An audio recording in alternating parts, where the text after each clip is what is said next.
The dining facility at Forward Operating Base Sentinel was supposed to be the safest place on the entire base, a place where soldiers came to eat, decompress, and forget for a moment that they were in a war zone. When Sienna Murphy took her shift as the morning cook, serving breakfast to 200 hungry soldiers, nobody paid her much attention beyond complimenting her pancakes and thanking her for the coffee. She was just the cook, the quiet woman in the kitchen, whites and apron, who showed up at 0400 every morning to prep meals. Then, 37 heavily armed militants breached the base perimeter at dawn, moving systematically toward the command center, and they made a critical tactical error. They decided the dining facility was a soft target they could secure quickly. What they found instead was a Navy SEAL who'd been cooking breakfast in an apron while her rifle hung on a hook 3 feet away. Some people serve meals, others serve justice. Sienna Murphy was about to serve both. Sienna Murphy was 31 years old and had been a Navy SEAL for 8 years before an injury during a high-altitude parachute insertion had damaged her knee badly enough to take her off the active operational roster. The injury had healed enough for normal duty, but not enough for the demanding physical requirements of SEAL team operations, the endless running, the heavy ruck marches, the explosive movements that elite operators needed. Rather than accept a medical discharge, she'd requested a transfer to support duties.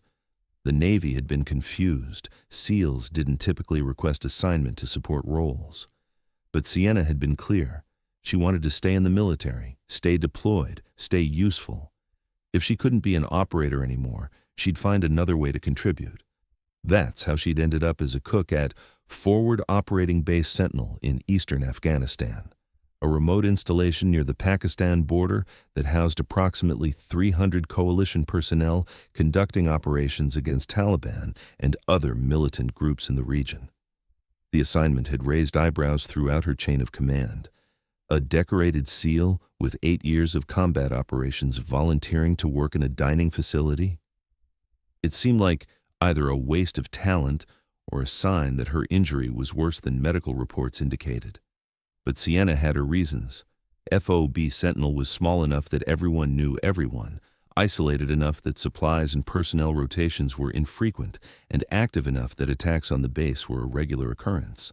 She'd spent 8 years hunting enemies in the mountains and valleys of Afghanistan. Now she was on a base that those same enemies regularly tried to attack. Different job, same war, still useful. Plus, she genuinely enjoyed cooking. Growing up in Louisiana, she'd learned to cook from her grandmother, proper Cajun cooking that required patience, skill, and attention to detail. The Army might serve institutional food to its soldiers, but Sienna figured she could at least make it taste better than the usual military fare.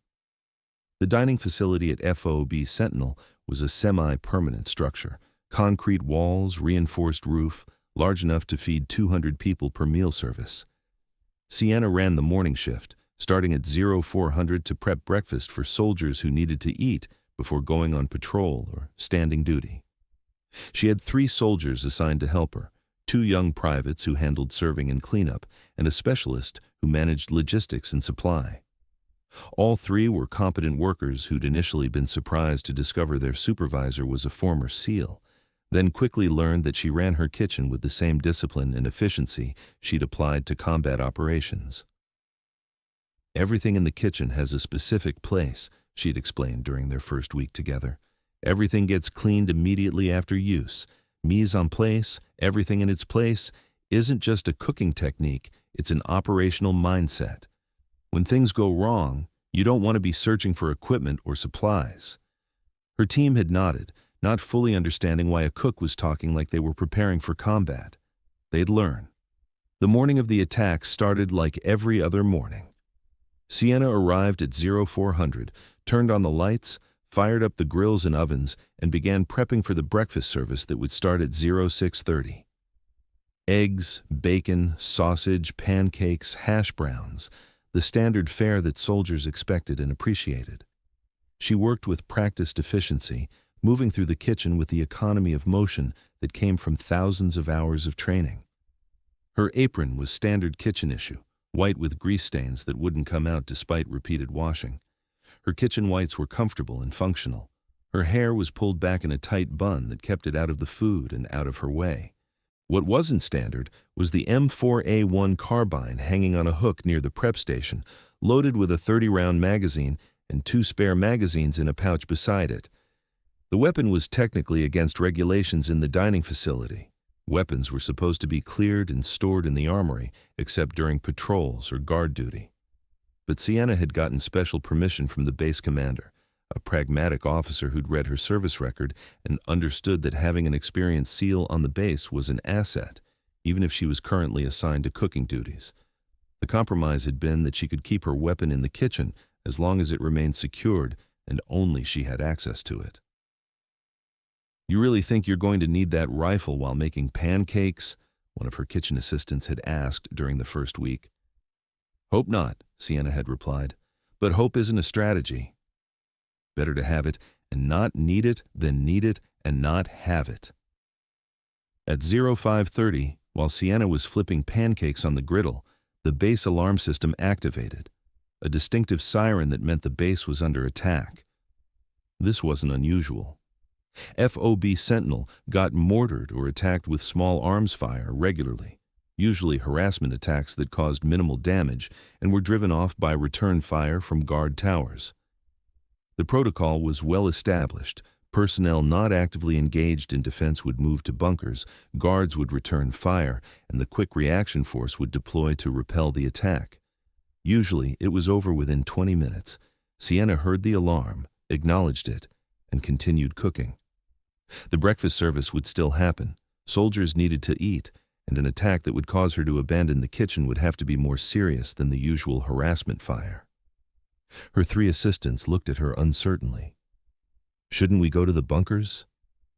"Dining facility is rated for indirect fire," Sienna replied calmly. "We're safer here than running across open ground to a bunker. Keep prepping. Soldiers are going to be hungry after they deal with whatever this is." What none of them knew yet was that this wasn't a harassment attack. 37 heavily armed militants had breached the base perimeter from 3 directions simultaneously, using the morning darkness and a sophisticated understanding of the base's defensive positions to penetrate deep into the compound before being detected.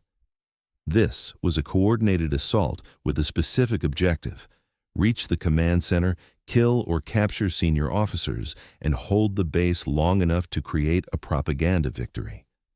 The militants were organized into 4 teams. Team 1 was hitting the command center directly. Team 2 was suppressing the guard towers in defensive positions. Team 3 was securing the vehicle depot to prevent reinforcements from deploying. And Team 4, 8 fighters armed with AK-47s and PKM machine guns, had been tasked with securing the dining facility. The tactical reasoning was sound. The dining facility was a large structure where dozens of soldiers would be gathering for breakfast. Securing it would provide hostages, defensive positions, and a propaganda target. The intelligence the militants had gathered suggested the dining facility was staffed by cooks and support personnel, soft targets who wouldn't put up significant resistance. Their intelligence was badly out of date. At 05:35, Sienna heard something that made her stop mid-pancake flip, the distinctive crack of AK-47 rifle fire, not from the perimeter where guard towers would be engaging, but from inside the base, close, maybe 100 meters away. That wasn't normal. That meant the perimeter had been breached and hostiles were inside the wire. Sienna set down her spatula with deliberate care. "Everyone, kitchen office now," she ordered her assistants, her voice calm but carrying absolute authority. The 3 soldiers followed her into the small office adjacent to the kitchen. She pulled out a key and unlocked a cabinet they'd never seen opened before. Inside were 3 M4 carbines with loaded magazines, 3 sets of body armor, and 3 combat first aid kits. "Vest on, weapon up, get behind cover in the dry storage room," Sienna instructed. "If anyone comes through that door who isn't U.S. military, you engage. Understood?" "What about you?" the specialist asked, his face pale as the situation became clear. "I'm going to make sure nobody gets through that door." Sienna grabbed her M4 from the hook near the prep station, pulled off her apron, and checked her weapon with the practiced efficiency of someone who'd done it thousands of times. chamber loaded, safety off, ready to fire. She could hear the automatic weapons fire getting closer, multiple AKs now, the deeper chatter of a PKM machine gun, and the return fire of M4s as base defenders engaged. The quick reaction force was responding, but the attackers had achieved surprise and penetrated deep into the base. The dining facility had 3 entrances: main entrance from the central compound, side entrance from the kitchen loading area, and emergency exit at the rear. Sienna moved to a position that gave her clear sight lines to all 3 entrances while providing cover behind a concrete support pillar. Through the windows, she could see muzzle flashes and soldiers running, both friendly forces and what looked like hostiles in mixed civilian and military clothing. The attack was bigger and more organized than the usual harassment. Then, the side entrance door exploded inward as someone kicked it open. 2 men in chest rigs carrying AK-47s rushed through, clearly expecting to find unarmed kitchen staff they could quickly overwhelm. What they found instead was Sienna Murphy in a firing stance with her M4 already trained on the door. She engaged both targets with controlled pairs, 2 rapid shots center mass on the first fighter, immediately transitioning to the second fighter for 2 more shots. Both men dropped before they could bring their weapons to bear. Total time from door opening to both threats neutralized, 1.2 seconds. Contact side entrance, 2 hostiles down, Sienna transmitted on her radio to base defense. Dining facility is under attack. The response came back immediately from the Tactical Operations Center. All personnel, dining facility is under assault. Defenders hold position. QRF is responding. 3 more fighters rushed through the side entrance, firing wildly as they came.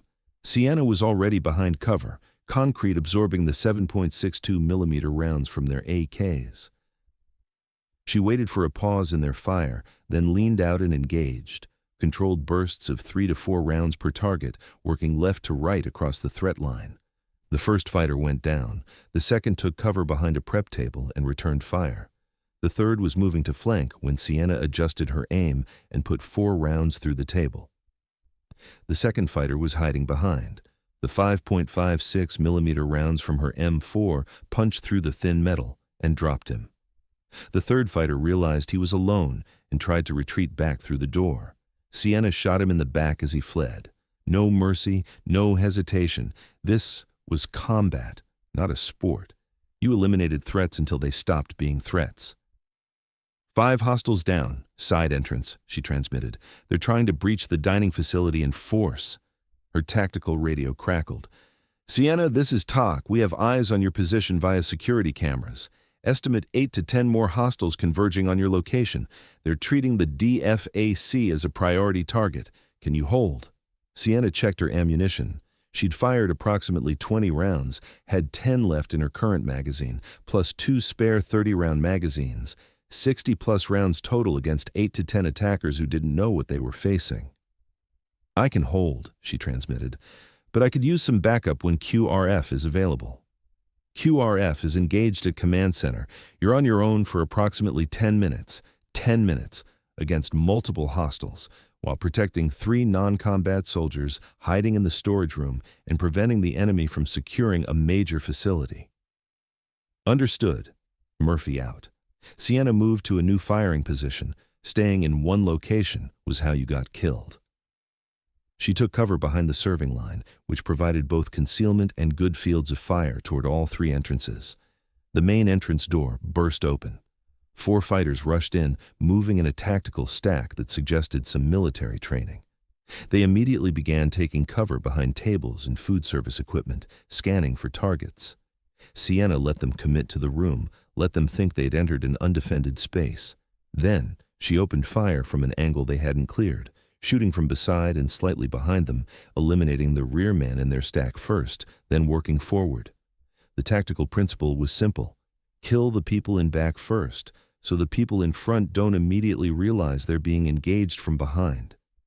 By the time the lead fighter understood what was happening, 3 of his teammates were already down, and Sienna was transitioning to engage him. He managed to return fire, his AK spitting rounds that impacted the serving line inches from Sienna's position. She dropped below the line, moved 3 feet to the right, popped back up, and put 5 rounds into him before he could adjust his aim. 4 more down, main entrance, she transmitted, changing magazines with practice speed. Her hands moved automatically. Release empty mag, insert fresh mag, tap bottom to seat it, chamber check, ready to fire. 2 seconds from empty to loaded. The automatic weapons fire outside the dining facility had intensified. She could hear US M4s engaging, the heavier thump of M240 machine guns, and the distinctive whoosh of an AT-4 anti-tank rocket being fired at something. The base defenders were fighting hard, but the attackers had numbers and surprise. 2 fighters appeared at the emergency exit, trying to breach from a direction they thought would be undefended. Sienna had anticipated this. She'd positioned herself to cover all 3 entrances precisely because attackers would try multiple entry points. She engaged them as they came through the door, controlled bursts that dropped both before they could establish defensive positions inside the facility. 11 hostiles down. Her rifle was performing flawlessly. She'd maintained it herself, knowing that weapon reliability in combat was the difference between life and death. Every shot was going exactly where she aimed it. Every transition between targets was smooth and efficient, muscle memory from thousands of hours of training taking over while her conscious mind focused on tactical decisions. Where would they attack from next? How many more were coming? How long until the QRF could disengage from the command center fight and reinforce her position? The answer to the last question came faster than expected. She heard the distinctive crack of M4s getting closer, the shouts of American voices coordinating movement. The QRF was pushing toward her position, but the attackers were making one more push. 3 fighters rushed the main entrance simultaneously, while 2 more came through the side entrance, a coordinated assault trying to overwhelm her with multiple threats from multiple directions. Sienna made a tactical calculation. The 3 at the main entrance were the primary threat. More of them, more firepower. She engaged them first, putting controlled bursts into each fighter, working through the target set with mechanical efficiency. The 2 from the side entrance were firing now, their rounds cracking past her position. 1 round tugged at her sleeve. Another sparked off the metal serving line inches from her head. She dropped to prone position, reducing her profile, and engaged the side entrance fighters from the low angle they weren't expecting. Both went down. Then, silence. The automatic weapons fire from outside the dining facility had stopped. American voices were calling out in tactical protocol. "Friendlies approaching from your 6, a voice called through the door. "Hold your fire." "Friendly position acknowledged," Sienna called back. "DFAC is secure, 16 hostiles down, no friendly casualties." The QRF team entered, 8 soldiers in full combat gear moving in a tactical stack, weapons up, clearing the room with professional precision. The team leader, a sergeant first class named Williams, did a double take when he saw Sienna standing there in kitchen whites spattered with dust and concrete chips, holding her M4 like she'd been born with it. "Jesus Christ, Murphy," Williams said, looking around at the bodies scattered throughout the dining facility. "You did all this?" "They tried to breach the DFAC," Sienna replied calmly, safing her weapon. "I discouraged them." Williams walked through the facility, counting bodies and checking that all threats were neutralized. 16. You dropped 16 hostiles by yourself. 17, actually, Sienna corrected. One's outside the side entrance where he tried to flee. By yourself, while wearing an apron. "I took the apron off before engaging," Sienna clarified. "Wouldn't want to get it dirty." Williams laughed, but it was the slightly hysterical laugh of someone experiencing combat adrenaline. "I read your file when you got assigned here. 8 years as a SEAL, multiple deployments, classified operations. But seeing you in the kitchen every morning serving pancakes, I kind of forgot what you were before you became a cook." "I'm still a SEAL," Sienna replied quietly. "I just temporarily work in food service." The base-wide attack had been repelled. The command center had held after a fierce firefight. The guard towers had suppressed the attackers trying to overrun defensive positions. The vehicle depot had been defended. And the dining facility, which the attackers had assumed would be an easy target, had become a killing ground that eliminated nearly half their assault force. Of the 37 militants who'd breached the perimeter, 17 had been killed or wounded, trying to take the dining facility. The remaining 20 had been engaged by base defenders throughout the compound. By the time the sun was fully up, the attack had been completely repelled with 31 enemy casualties and only minor friendly injuries. The base commander, Lieutenant Colonel Sarah Hendricks, visited the dining facility 2 hours after the attack ended. She found Sienna back in the kitchen, resuming breakfast prep while forensics teams worked around the combat debris. "Sergeant Murphy," Hendricks said, surveying the damage, "I need a detailed after-action report on your engagement." "Of course, ma'am. But first, are the soldiers still expecting breakfast? Because I've got about 200 people who are probably hungry after repelling an attack." Hendricks stared at her for a moment, then smiled. "You're seriously going to serve breakfast after fighting off 17 attackers? The attack is over. The soldiers need to eat. That's my job, ma'am." "Your job was cook. What you did this morning was well beyond cooking." "I'm a SEAL who happens to currently cook, ma'am. When people attack my base, I defend it. When soldiers need breakfast, I cook it. Both are my job." Hendricks nodded slowly. "Fair enough. Yes, the soldiers still want breakfast, but after that you and I are having a conversation about your current assignment." Sienna served breakfast at 800, 2 hours late, but the soldiers understood why. The word had spread throughout the base about what happened. The cook who'd held off 17 attackers, the SEAL in an apron who'd turned the dining facility into a defensive position that enemy forces couldn't breach. Soldiers came through the serving line with new appreciation for the woman serving their pancakes and eggs. Some thanked her for breakfast. Others thanked her for saving the DFAC. A few just stared, trying to reconcile the quiet cook with the warrior who'd just eliminated 17 enemy fighters. At 10 o'clock, after breakfast service ended and cleanup was complete, Sienna met with Lieutenant Colonel Hendricks in her office. "I've reviewed the security footage from the dining facility cameras," Hendricks began. "Your performance was exceptional, doesn't begin to cover it. Professional, efficient, lethal. You defended a major facility against overwhelming numbers and did it without taking a single casualty." "I was in a defensive position with good fields of fire, ma'am. They were attacking a prepared defender who knew the terrain. Tactical advantage was on my side." "Tactical advantage doesn't pull off 17 eliminations in 10 minutes. Skill does, training does, experience does." Hendricks pulled out a file. "I'm recommending you for the Silver Star for your actions this morning, and I'm also recommending that we reconsider your current assignment." "Ma'am, I requested the cooking assignment." "I know you did. And I approved it because you'd earned the right to choose your duty after your injury took you off operational status. But Sienna, you're too valuable to have serving pancakes when you could be serving in a capacity that uses your actual skills." "With respect, ma'am, I am using my skills. I fed 200 soldiers this morning. I also defended the base when it was attacked. Both are valuable contributions." Hendricks studied her carefully. "You really want to stay in the kitchen?" "I want to stay useful, ma'am. My knee won't let me operate with a SEAL team anymore. I can't do the running and heavy rucking that requires. But I can cook, I can shoot, and I can defend this base when it needs defending. That's useful." "All right, you can stay in the kitchen with one modification. You're now the dining facility manager and the quick reaction force reserve sniper. When we get attacked, your first priority is defensive operations, not cooking. Deal?" "Deal, ma'am."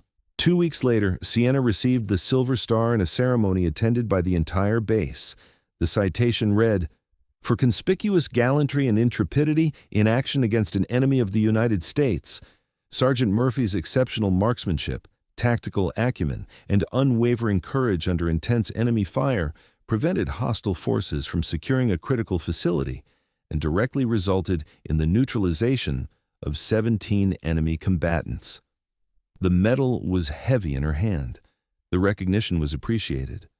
But what Sienna valued most was the moment after the ceremony when a young private approached her in the dining facility. "Sergeant Murphy, I just wanted to say, I was in the bunker during the attack. I was scared. But knowing you were defending the DFAC, knowing we had someone like you on the base, it made me feel safer. So thank you. For everything." Sienna had served 8 years as a SEAL conducting classified operations that would never be publicly acknowledged. She'd operated in the most dangerous places on Earth, doing the most dangerous missions the military conducted. She'd been exceptional at it. And then an injury had taken that away, forcing her to find a new way to serve. She'd chosen cooking because she genuinely enjoyed it and because it let her stay deployed, stay in the fight in a different capacity. She'd known there was a chance the base would be attacked. She'd prepared for that possibility while hoping it wouldn't come. When it did come, she'd been ready. And she'd proven that being a cook didn't mean being defenseless, that a knee injury might take you off operational teams, but it didn't take away your training, your skills, or your warrior mindset. They'd thought she was just the military base cook, the quiet woman in kitchen whites serving breakfast and staying out of the way. Until an enemy team attacked and met a Navy SEAL in an apron who reminded them that some people serve meals and some people serve justice, and the truly exceptional do both.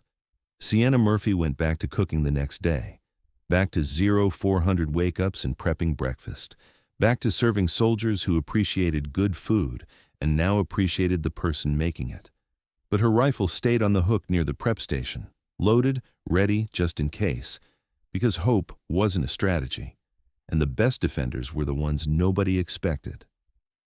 6 months later, a new group of soldiers rotated into FOB Sentinel. During their first breakfast, a young lieutenant watched Sienna serving pancakes and asked his platoon sergeant, "Who's the cook?"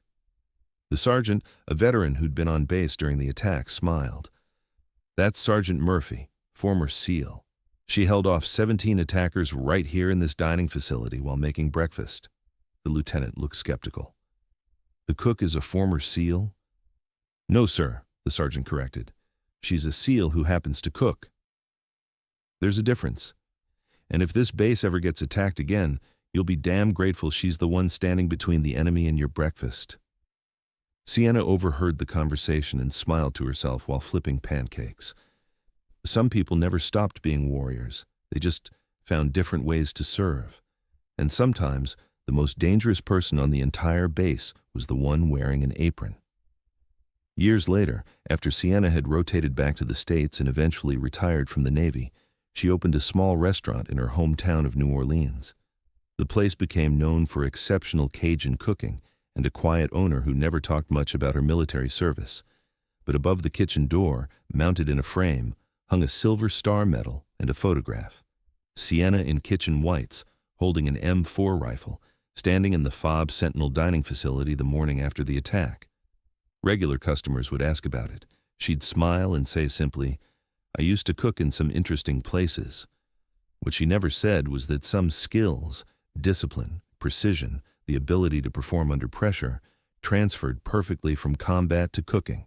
Both required excellence. Both required dedication. Both were forms of service.